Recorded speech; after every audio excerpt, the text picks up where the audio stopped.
The internet has over the past been deemed just a tool for information and communication. It has never been foreseen to command such huge revolts.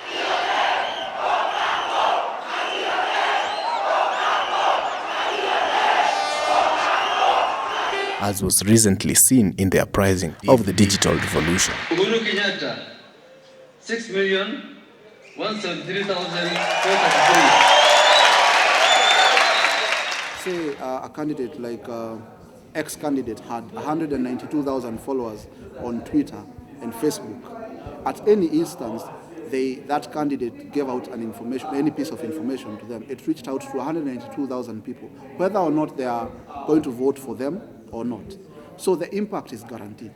That the fact that you have people following you, you have people who have an interaction based with you, they are bound to get your messages.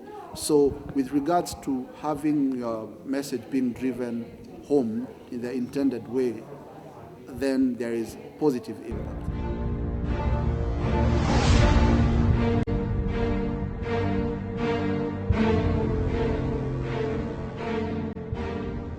In the African Arabic nations, where great leaders like Hosni Mubarak of Egypt, Ben Ali of Tunisia, and the long-lived Colonel Gaddafi of Libya, all went down after experiencing the wrath of social media amongst its youth.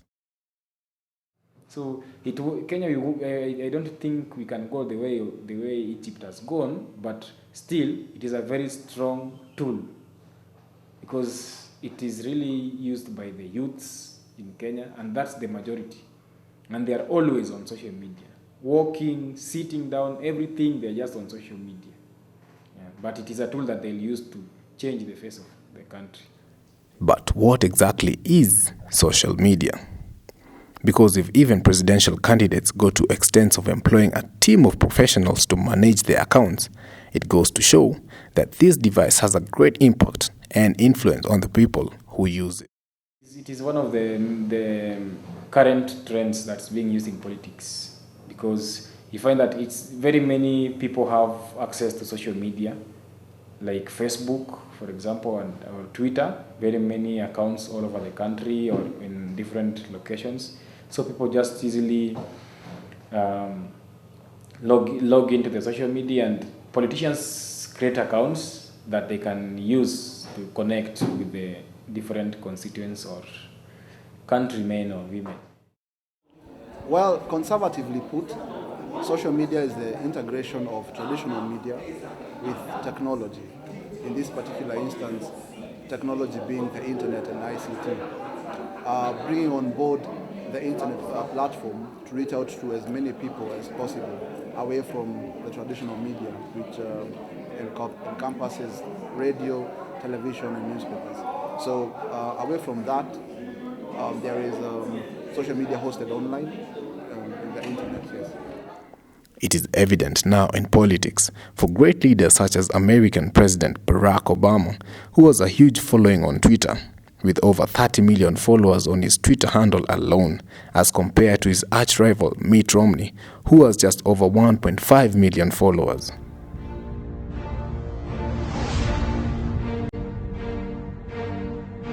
Kenya is no exception either, for in the recently concluded general elections, the presidential candidates had to woo votes from the youths who mostly follow them via their Twitter and Facebook accounts.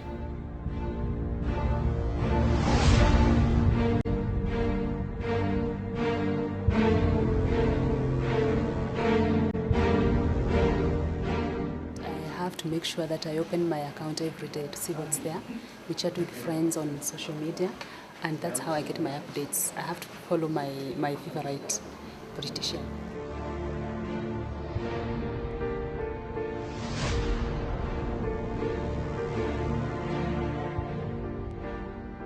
I always followed my political leader through social media, on phone and everywhere. During the election, I was always there.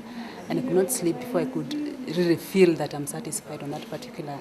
You know, when you have it on your phone, it's mobile, so you can have it anywhere. Yeah.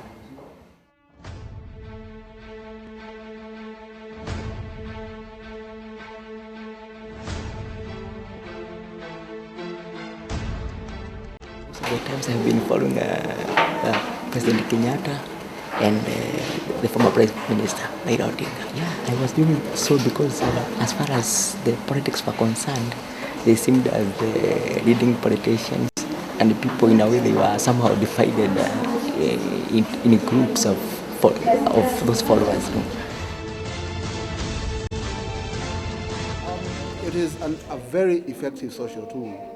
One, because it has its own advantages, and they are very superior over the traditional media, and which is the fact that it's immediate.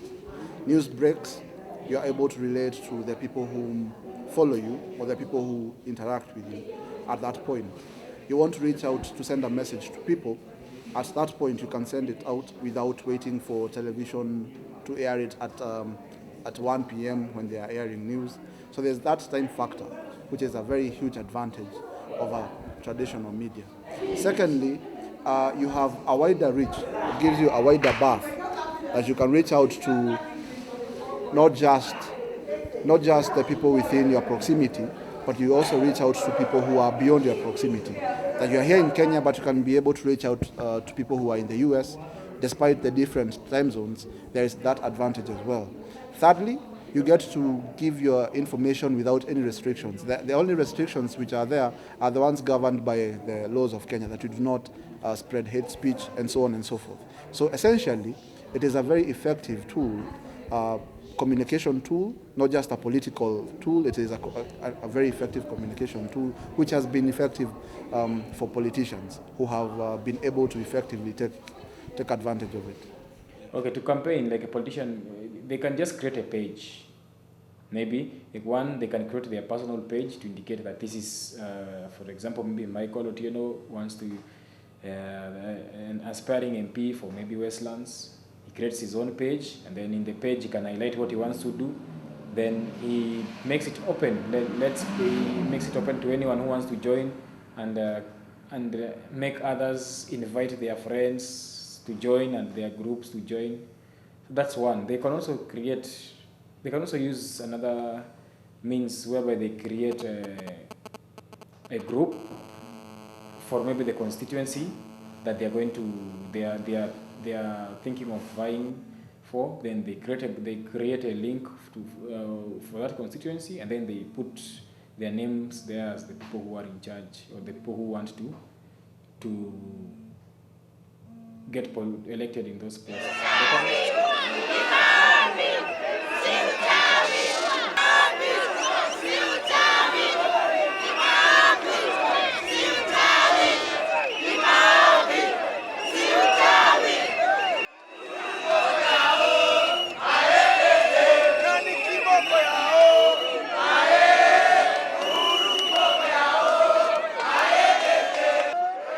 But is it true to state that since the device has no command of usage and personality, then not all who follow you get to like or even vote for you eventually?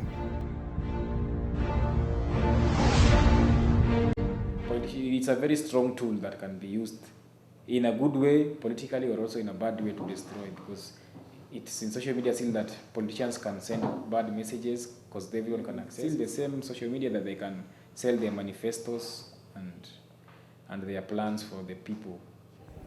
Well, with everything else, it has its disadvantages. The fact that you are able to interact with people without any limits also gives the people you're interacting with an opportunity to ask you questions without any limits.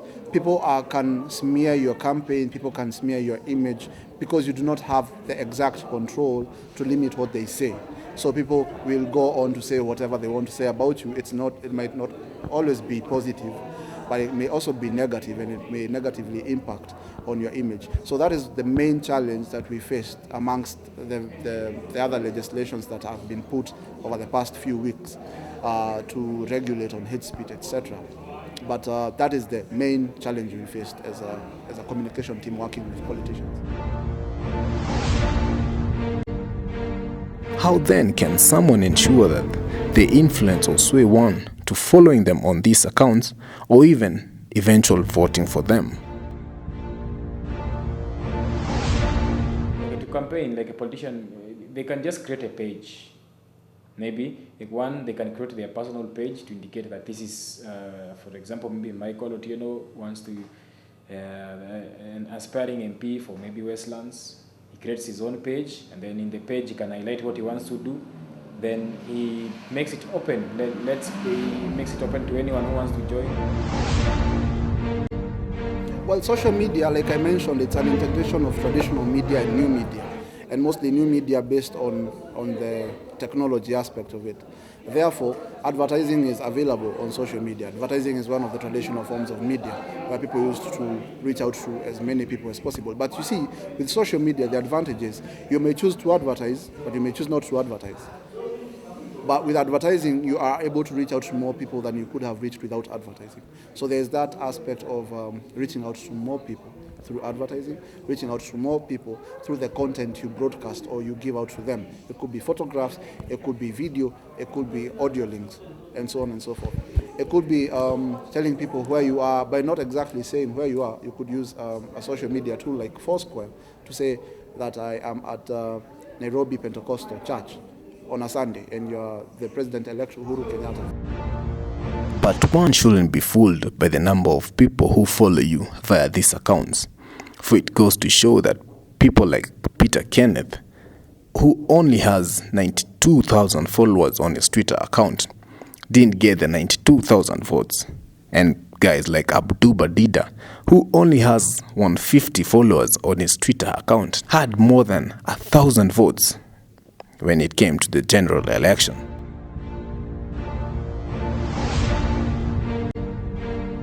There were politicians who were very active on social media and had very many people following them and having befriended them on social media. But those numbers don't exactly reflect in the final analysis, in the real thing. However, that is not the argument. The impact here is based on whether did your message reach out to as many people as you had intended it to.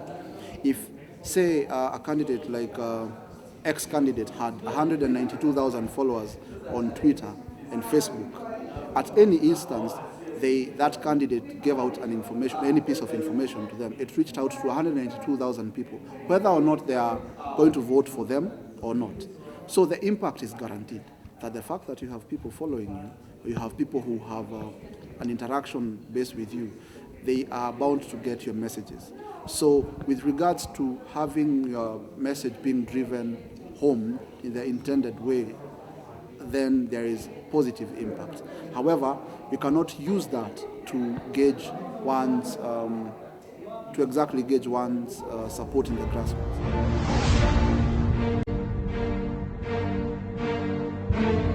Like all these social media platforms, not everyone who likes your page or everyone who subscribes to your page is your friend. See, even your opponents will like your link. Even those people who will not want to vote for you will like your link.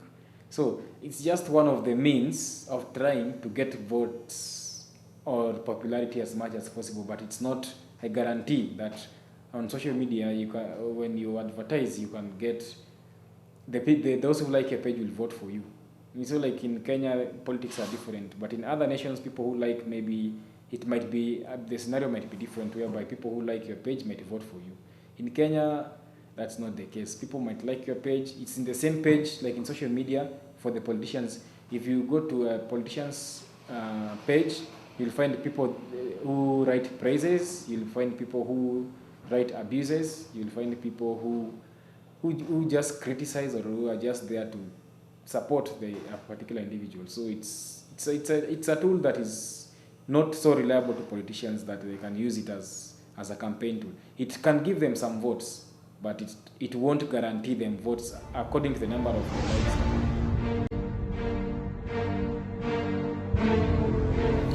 In a way, though, more or less I had made my choice even before.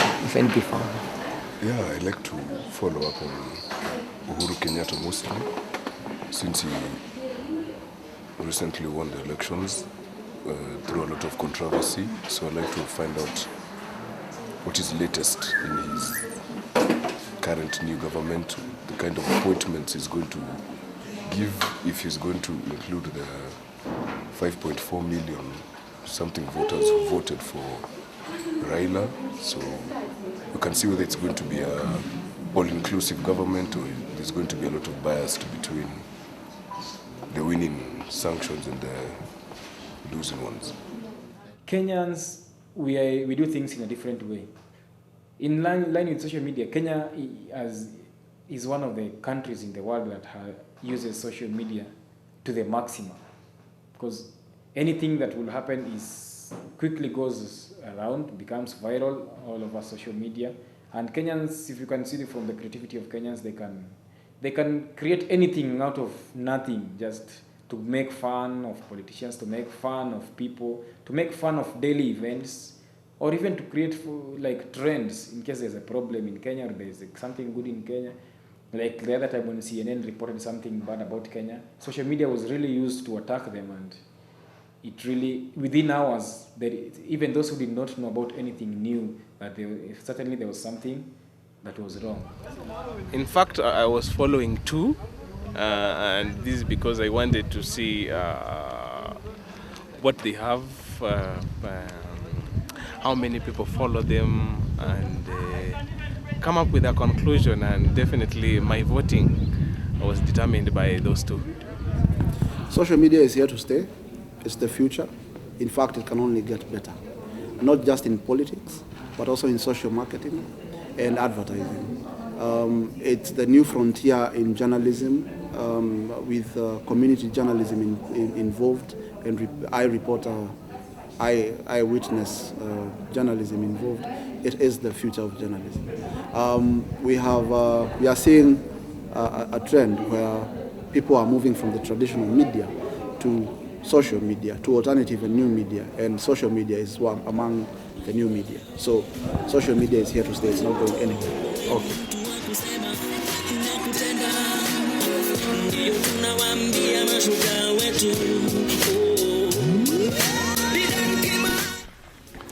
As we've heard, it is evident to state that social media is the future of journalism.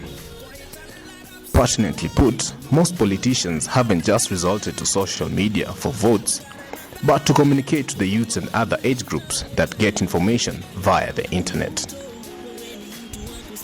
Evidently to put it, basing on the numbers, the digital team whose leader is Honorable Uhuru Kenyatta, most of his followers got influence from what they saw or even read on the social media sites. So it is pertinent to conclude that social media is the future, not just for politics, but for Kenya's growth and very existence. God bless Kenya, and forward, forward, forward.